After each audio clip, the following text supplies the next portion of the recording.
हमसे ये कहा था कि हम किसी को नहीं निकालेंगे, सबको एक जगह रखेंगे, कोई नहीं निकाले। फरवरी से हमें हमारे डिपो से बाहर निकाल दिया गया और जबकि हम 10-15 साल से नौकरी कर रहे हैं, डबल शिफ्ट की हमने, 16, 18 घंटे पेमेंट भी नहीं दी। जब से नई गवर्नमेंट आई है आप में पैसा भी नहीं दिया गए, कैसे करते आ रहे हर महीने स्ट्राइक करते हैं, फॉर कंडक्टर के 2000 रुपए करते हैं। हमारी मांगे हैं, 2 साल से हम तो भटक रहे हैं, हमारे माता पिता, हमारे बच्चे सब रोड पर आ गए हैं। इन्होंने रोजगार देने का वादा किया था, ठीक है, इन्होंने बोला था हमें सत्ता में लेकर आओ, ये मीडिया में भी बोला है, पंजाब केसरी चीज में, तो इनमें बोला है कि हमें सत्ता में लेकर आओ, हम 60 दिन के अंदर आपको रोजगार, पक्का रोजगार देंगे पहली कैबिनेट में। 36 इंच का सीना है ना इनका, 36 इंच का सीना है ना इनका, 36 इंच का सीना लेकर के ये इतनी बड़ी दावे तो कर दिया, पर इनको रोजगार धरातल में कैसे दोगे? और इनके लिए कुछ भी सुना। अगर ये लोग होता है, इनको सुनवाई होती तो हमारे बहन भाई लोग यहाँ बैठ रहे थे भूखे प्यासे, हमारे गला बैठ गया बोलते 2 साल से दिल्ली सचिवालय में बैठे हुए हैं। दिनों से बेरोजगारी को लेकर आप लोग प्रदर्शन कर रहे हैं, कोई सुन नहीं रहा आप लोगों को, कोई नहीं सुन रहा। क्या कहना चाहती है मोदी सरकार से? हम मोदी सरकार से ये करना चाहते हैं कि हमारा रोजगार हमें वापस दो। जो डॉक्यूमेंट डीटीसी वालों के पास है वही डॉक्यूमेंट हमारे पास भी है, हमें डीटीसी में कन्वेंट करो या हमारा रोजगार वापस दो। कितने समय से आप लोग बेरोजगार चल रहे हैं? हम लोग 1-1.5 महीने से बेरोजगार के पड़े हैं। हमें 31 मार्च तक का नोटिस दिया गया है, 31 मार्च को आप लोगों को बेरोजगार कर दिया गया है। क्या मुद्दे हैं, कुछ गिनवाइए। सर हम कहना चाहते हैं कि रेखा गुप्ता हमारा वीडियो वायरल किया था, जिससे हमारी नौकरी पर भरोसा दिलाया था, वैसे हमारी नौकरी वापस करवा दे रेखा गुप्ता जी, हम उनका बहुत बहुत धन्यवाद देंगे और अपनी बातों पर कायम रहें। सर क्या देख रहे हैं कि आप लोगों की नौकरी खा गई है सरकार? जी कुछ कहना चाहते हैं? जी हम यही कहना चाहते हैं कि हमारा रोजगार है वापस।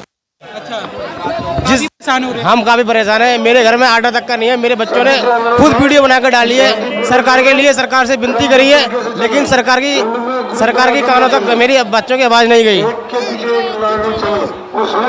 जो ये सरकार है तानाशाही सरकार है। जी तानाशाही सरकार है, ये गरीबों के बारे में कुछ नहीं सोचती, वादा खिलाफी सरकार है। इन्होंने आश्वासन देने के बाद हमें नौकरी से निकाला, इन्होंने सुन भी नहीं रही। हर नेताओं हर मंत्री के पास जा रहे हैं, फिर भी हमारी कोई सुनवाई।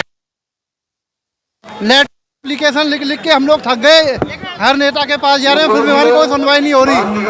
हमसे पहले इन्होंने आदेश दिया था कि हम एकीकरण कर रहे हैं, तो इन्होंने हमसे ये कहा था कि हम किसी को नहीं निकालेंगे, सबको एक जगह रखेंगे, कोई नहीं निकाले।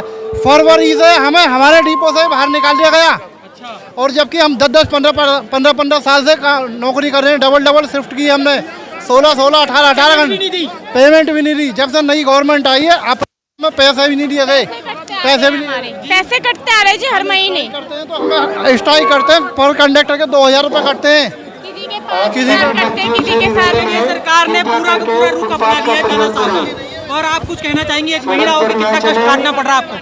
वो महिलाओं के किसी भी तरीके किसी की हमारे बच्चे पालन पोषण करना होता, किस तरीके से करेंगे?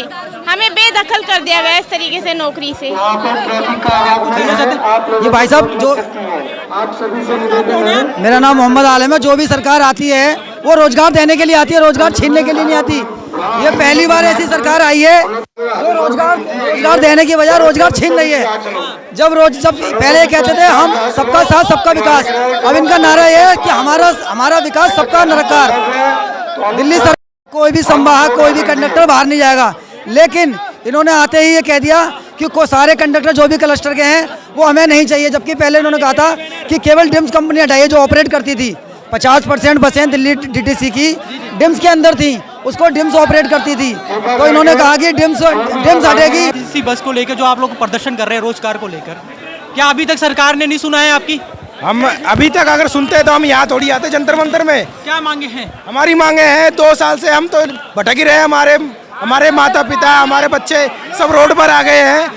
उन्होंने रोजगार देने का वादा किया था, ठीक है, इन्होंने बोला था हमें सत्ता में लेकर आओ, ये मीडिया में भी बोला है, पंजाब केसरी जी में, तो इनमें बोला है कि हमें सत्ता में लेकर आओ, हम 60 दिन के अंदर आपको रोजगार, पक्का रोजगार देंगे पहली कैबिनेट में। 36 इंच का सीना है ना इनका, 36 इंच का सीना है ना इनका, 36 इंच का सीना लेकर के तो ये ने इतनी बड़ी दावे तो कर दिया, पर इनको रोजगार धरातल में कैसे दोगे? हैं? और इनके लिए कुछ भी नहीं सुना आपका। अगर ये लोग होता है, इनको सुनवाई होती तो हमारे बहन भाई लोग यहाँ बैठ रहे थे भूखे प्यासे, हमारे गला बैठ गया बोलते हैं। 2 साल से दिल्ली सचिवालय में बैठे हुए हैं यार। ये गोदी मीडिया, ये गोदी मीडिया डूब के मर जाना चाहिए। कोई दिखा नहीं ये गोदी मीडिया को मर जाना चाहिए। ये डूब सत्ता परिवर्तन होगा ना, ये गोदी मीडिया के एक से एक डंका बजेगी गोदी मीडिया का। मोदी मीडिया का तो भविष्य नहीं है, लेकिन जो सरकार है इसका भी भविष्य नहीं है। ठीक है, ये आज सुन नहीं रही, लेकिन कल जाके आप लोगों की बात सुनेगी। आप कुछ कहना चाहते हैं मोदी सरकार? हम मोदी जी से ये बोलना चाहते हैं, गरीबों को सताओगे तो चूर चूर हो जाओगे। रोजगार से बेरोजगारों से अगर लड़ोगे तो चूर चूर हो जाओगे। उनसे दगाबाजी नहीं करना। भुखमरी वो लोग है कि और उन इज्जत और नहीं है उनकी, सिर्फ है उनकी एक है भुखमरी। भुखमरी मिटा दो, आपको देखेंगे। लेकिन आप राजनीति करोगे रोजगार के प्रति तो आप चूर चूर हो जाओगे।